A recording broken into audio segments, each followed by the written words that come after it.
Welcome to Toffee TV. It is the Everton News Daily. Alan Stubbs has said that Mina is perfect for Marco Silva's offensive Everton. He said with attacking fullbacks now in the Everton side, the onus will be on more centre-back battles, 1v1s, and he said Mina has the size and strength as well as the pace to cope with anybody in a 1v1. We've seen Mina's growing in stature, in performances. We've seen him perform really well at Stamford Bridge on his full debut. He backed that up with an impressive display against Cardiff City on Saturday, and he's going to need to be at his best in the derby on Sunday when he'll come up against Mo Salah, Roberto Firmino, and obviously people like Sadio Mane as well. So Mina is going to have to be on the top of his game. One thing we want to see him do is get on the end of some of our corners and maybe not maraud up front like he did at the weekend and leave a big gap at the back. Mind you, if he does that and scores, then fair play. But Alan Stubbs is right. There's more onus now on the centre-backs defending. I think with your full-backs pushing right up, if your centre-backs are weak, you just get caught out, and that means massive gaps. And we've seen that from Liverpool have done that, haven't they, really, when they strengthened with Virgil van Dijk, and obviously they got people like Joe Gomez, who's quick and a good athlete alongside him, so their defences look better despite being an offensive team. And that's what we've needed, and we've kind of had it now with Michael Keane, we've had it with Kurt Zouma, and Mina's the latest one.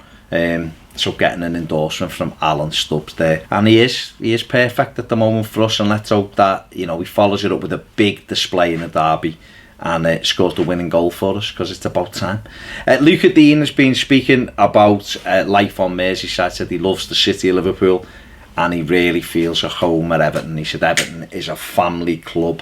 He said there's a real good atmosphere in the dressing room amongst the players, and they all want to build something together. He said he's really settled in. He said he was a bit worried about the weather, but he's learned to cope with it. They're all coming here thinking it's Siberia, aren't they? It's a little bit cold. Obviously it's colder than Barcelona, but come on, mate, just put a pair of gloves on. That easy. Gylfi Sigurdsson has also been speaking ahead of the 232nd Merseyside derby on Sunday. He said that all the players are looking forward to the derby and have been since the start of the season, really, but he said that's grown more and more with Everton's performances and with the confidence. He said he feels like they're ready for the challenge. He said we played well at Chelsea a fortnight ago and we can go to Anfield full of confidence. Got a draw last year, and the lads are up for the challenge. And I think he's right. I think we should be confident to go there. It's going to be a difficult game. Liverpool are a top side, but the challenge is there, isn't it? 19 years since we beat them at Anfield. The challenge is there to go there and to break that duck and be in the Everton side that actually does that. Would be fantastic, wouldn't it? But just let's hope we go and we play our own game, because I think that's key, if you ask me. Everton scouts last night watched Tanguy Ndombele. Brought you the news yesterday that Everton were interested in him. Scouts watched him last night playing for Lyon. Played very well against Manchester City. They drew 2-2 there.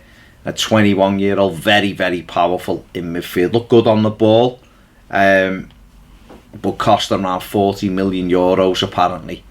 But fits Marco Silva's type of player, really. A little bit like Decore, who he got for Watford, of course. And, Ndombele's in that kind of stature, that kind of player. But obviously, people like Barcelona and Manchester City have been rumoured to have an interest in the player as well, so Marcel Brands would have his work cut out trying to convince him to come here, but that's what he's here for, isn't he?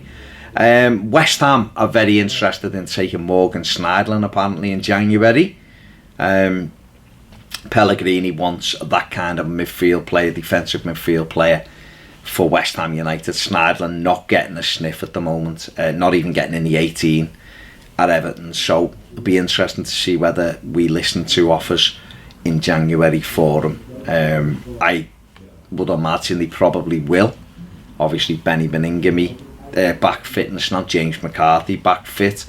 Got Tom Davis who can play in there, and obviously looking at people like Ndombele, you know, maybe the time is right to let Morgan go out in January should a sufficient offer come in for him. And one other player who may be on the move in January is Brendan Galloway, although that's more likely to be a loan. David Unsworth has hinted that Galloway could move on loan in January. He said that Everton are keeping him. He's had a hamstring injury, so they're bringing him back slowly, not pushing him too much with a view to getting him some games come January. So it hasn't quite happened for Brendan lately. You know, he got in the side under Roberto Martinez, went on loan to West Brom. We all thought that would really help his development. It didn't, because they didn't play him. He then went out on loan to Sunderland last year, thinking the same thing again. He didn't pull up any trees there and was soon out the team.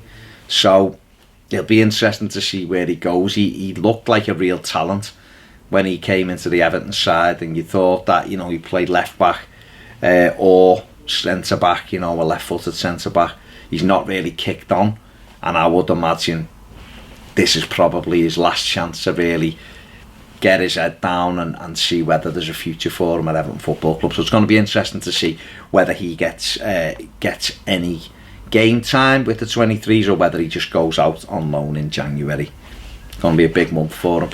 So there you go, there you have it. If you haven't subscribed, please do so. We are, you know, closing in rapidly now on 30,000 subscribers.